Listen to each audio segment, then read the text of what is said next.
Do you feel division is confusing? Today I'll show you a simple trick to divide any number easily.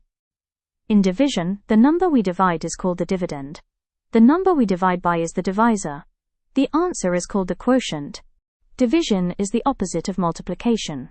Instead of dividing directly, think, what number multiplied by 4 gives 12? 4 multiplied by 3 is 12, so 12 divided by 4 equals 3. Let's use long division. 7 goes into 14 2 times. Bring down the next 7. 7 goes into 7 1 time, so the final answer is 21. Let's solve a real-life problem.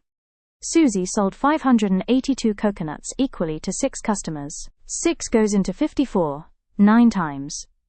Write 54 below 58 and subtract, so we get 4. Bring down the next 2.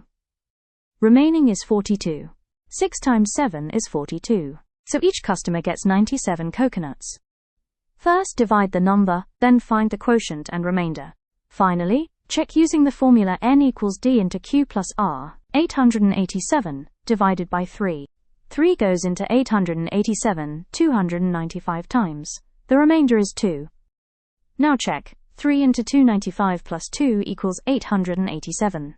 283 divided by 8. 8 goes into 283 35 times.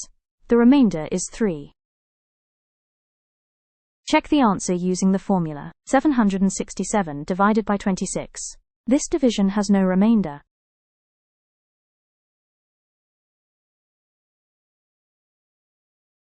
Do this question by alone and check the rule. Check the calculation carefully. Let's move to next question and check the rule. The remainder must always be smaller than the divisor. Final question. Do it carefully. Always check your division using the formula. It helps you avoid mistakes. Practice more questions and comment your answers. Subscribe for more easy maths lessons.